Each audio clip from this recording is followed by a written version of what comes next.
the story of the man who reshaped Europe, loved, conquered, and left a legacy still alive today.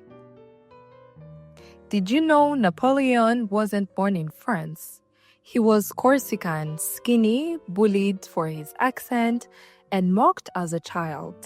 Yet this same boy would grow to command armies, crown himself emperor, rewrite laws, and reshape Europe.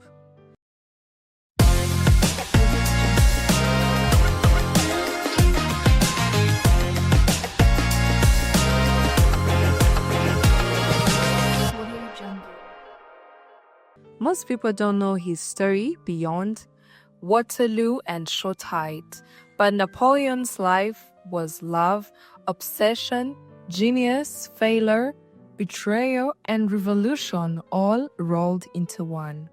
This is the full story how a boy became the man who almost ruled the world. Napoleon was born in 1769 in Corsica, months after France took the island from Genoa.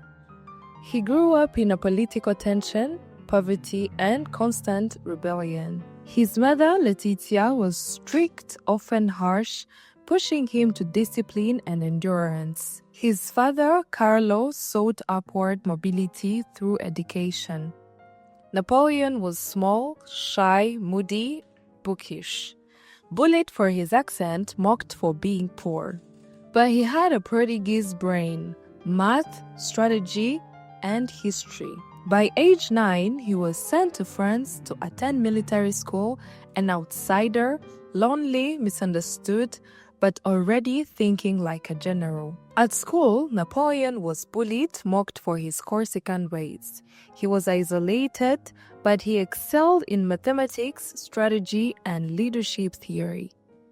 Teachers wrote, "Bonaparte will go far if he has the chance."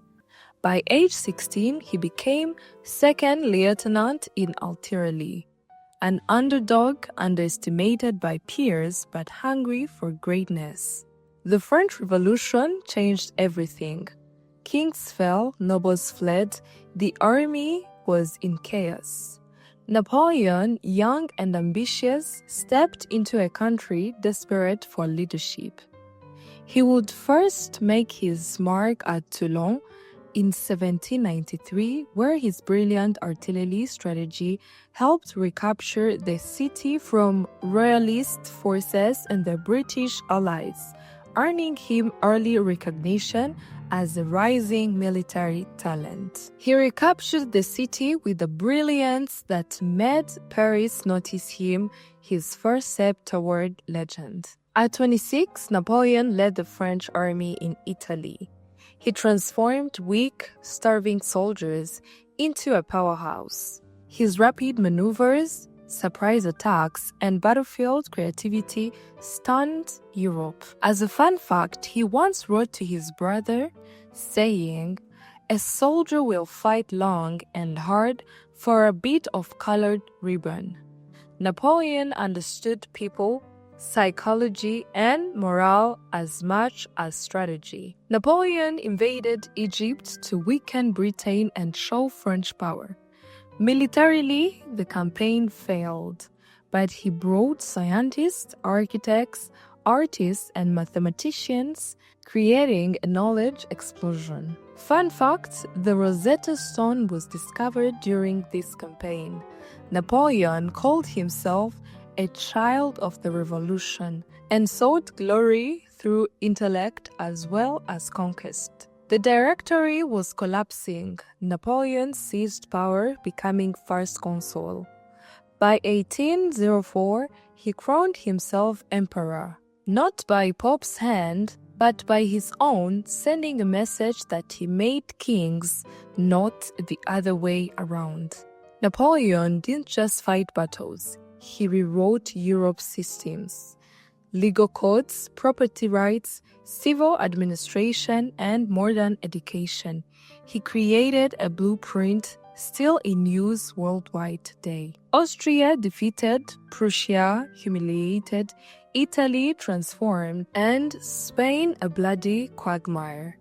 Napoleon's strategy were genius, often studied today, but his ambition would collide with nature and Europe itself. He invaded Russia with 600,000 soldiers, only 100,000 returned. Cold, starvation, disease, scorched earth tactics, his army was decimated. This was the beginning of the end. Picture this. It's 1812 and Napoleon Bonaparte, the man who had conquered almost all of Europe, decides to invade Russia. He assembles over 600,000 soldiers, the largest army Europe has ever seen, a mix of French, Italians, Poles, Germans, and other allied troops. This army isn't just huge, it's ambitious, disciplined, and confident that victory will come quickly. But Russia had a different plan. Instead of meeting Napoleon in decisive battles early on, the Russians retreated hundreds of miles, burning their own villages, crops, and supplies as they went. This is the scorched earth tactic, and it meant that Napoleon's massive army could find almost nothing to eat. Horses starved, soldiers went hungry, and morale began to drop even before the first major battles. Napoleon finally engages the Russian army at Borodino. It's one of the bloodiest battles of his career.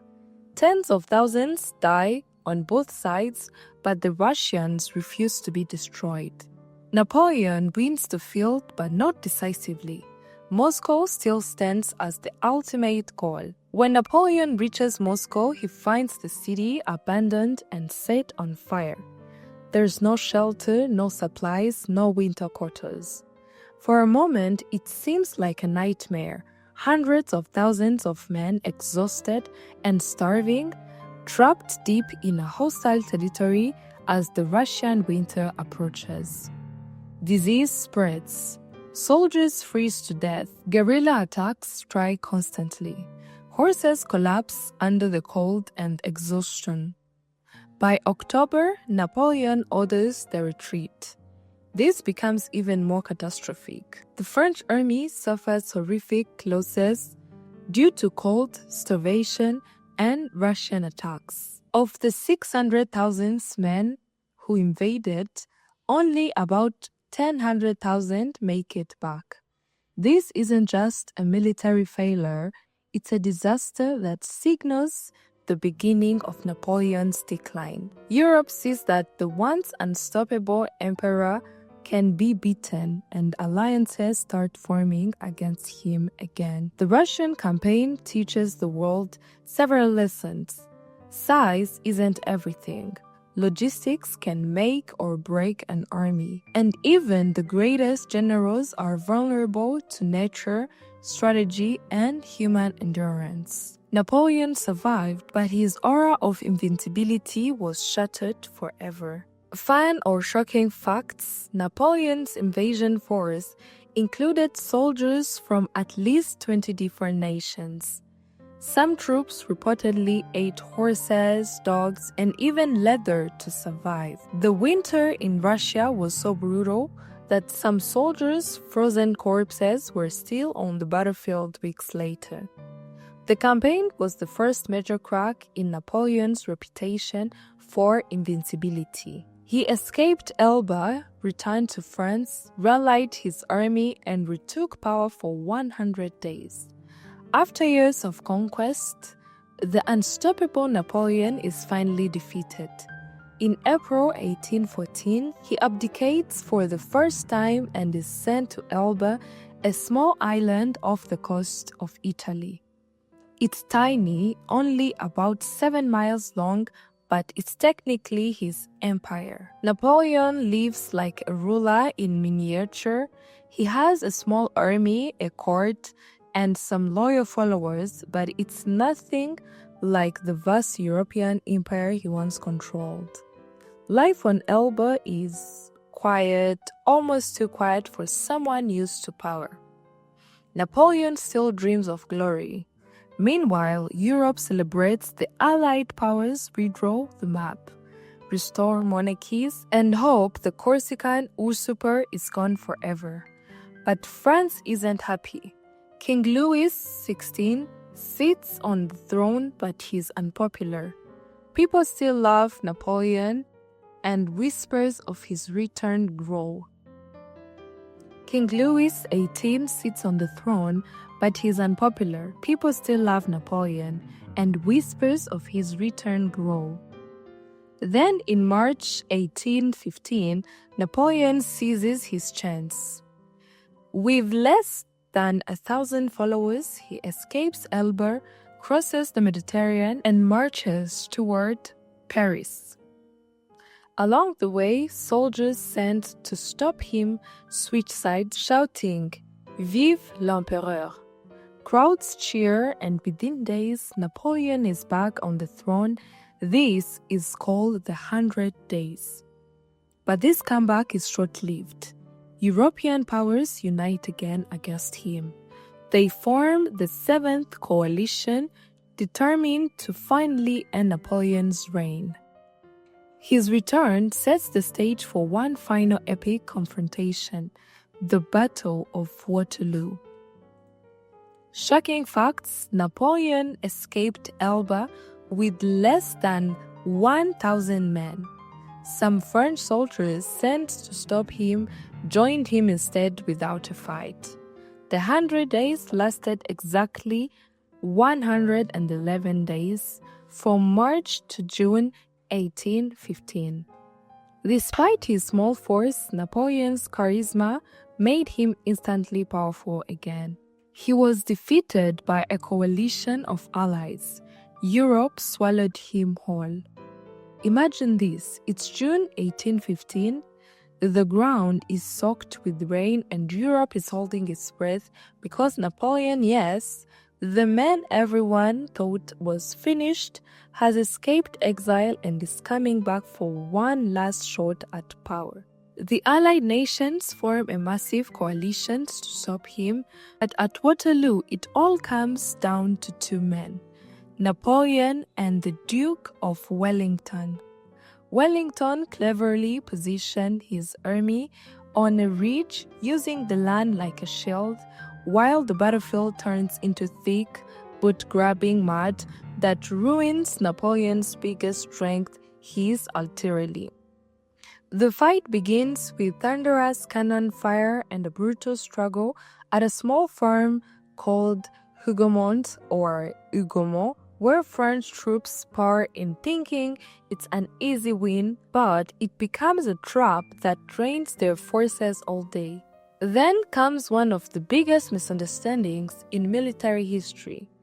Marshal Ney sees movement on the British line and thinks they're retreating. He launches enormous cavalry charges, thousands of horses thundering across the muddy field, but the British infantry form their famous squares, those human fortresses of bayonets, and the cavalry can't break through. And just when it looks like the French might still pull it off, the Prussians arrive on the right flank like a dark storm, hitting the exhausted French troops hard. Napoleon, desperate, sends in the Imperial Guard, his undefeated elite warriors. But this time they break. They turn back under British fire, something that had never happened before, and the French army collapses the moment they see it.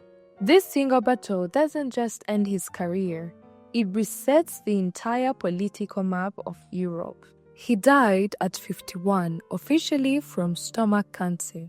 Alternative theories suggest arsenic poisoning. Last words were, France, Army, Josephine. Josephine wasn't just Napoleon's wife, she was the first great love of his life and the woman who shaped his rise. He remains one of history's most complex figures.